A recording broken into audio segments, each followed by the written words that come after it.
ஒரு காலத்தில் பழனிமலைக்கே அடையாளமாக சாதுசாமி அப்படிங்கிற ஒரு பக்தர் இருந்தார். அவர் சாதாரண பக்தர் கிடையாது. தினமும் பழனிமலை மேலே ஏறி முருகனை தரிசனம் பண்ணாமல் அவரோட நாளே தொடங்காது. முருகனை பார்த்துட்டு கண்ணீரோட ஒவ்வொரு நாளும் வெளியில் வருவார். ஒரு நாள் ஒரு பக்தர் அவரை பார்த்து, ஏன் சாமி இப்படி அழுகிறீங்கன்னு கேட்டதுக்கு சாதுசாமி சொன்ன பதில் எல்லாரையுமே உருக வச்சிடுச்சு. இனி நாளை தான் மறுபடியும் முருகனை பார்க்க முடியும், அதுக்காகத்தான் அழுகிறேன் அப்படிங்கிறாரு. அந்த அளவுக்கு முருகன் மேலே பக்தியும் பாசம் எல்லாமே.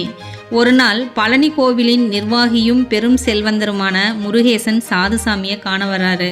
சாமி, எனக்கு செல்வத்துக்கு குறைவே இல்லை, ஆனால் பல வருஷமாக குழந்தை பாக்கியம் இல்லாமல் நாங்கள் தவிச்சுக்கிட்டு இருக்கோம், நான் என்ன செய்யணும்னு கண்களில் கண்ணீரோட கேட்குறாரு. சாதுசாமி ஒரு நிமிஷம் கூட யோசிக்கல.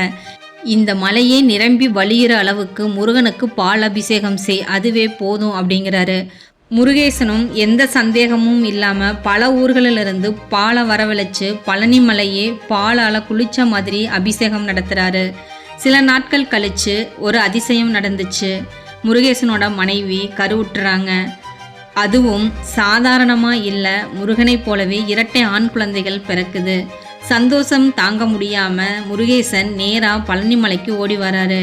சாதுசாமியிடம் கண்ணீர் வழிய சொல்கிறாரு, சாமி, நான் ஒன்று தான் கேட்டேன், ஆனால் முருகன் எனக்கு இரண்டா கொடுத்துட்டான், நான் அவனுக்காக ஏதாவது செய்யணும், என்ன செய்யணும்னு சொல்லுங்க அப்படின்னு.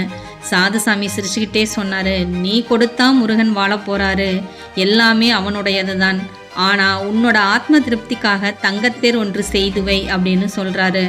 அந்த நாளே முருகேசன் தங்கத்தேர் செய்து பழனி முருகனுக்கு காணிக்கையாக கொடுக்கறாரு. அந்த தங்கத்தேர் தான் இன்றைக்கும் பழனி மலையில் பவனி வருது. முருகனை மனசார நம்பி உருக்கமாக வழிபட்டா அவர் எப்படி அருள் செய்வார் என்பதற்கு இந்த பழனி தங்கத்தேரே ஒரு சாட்சி.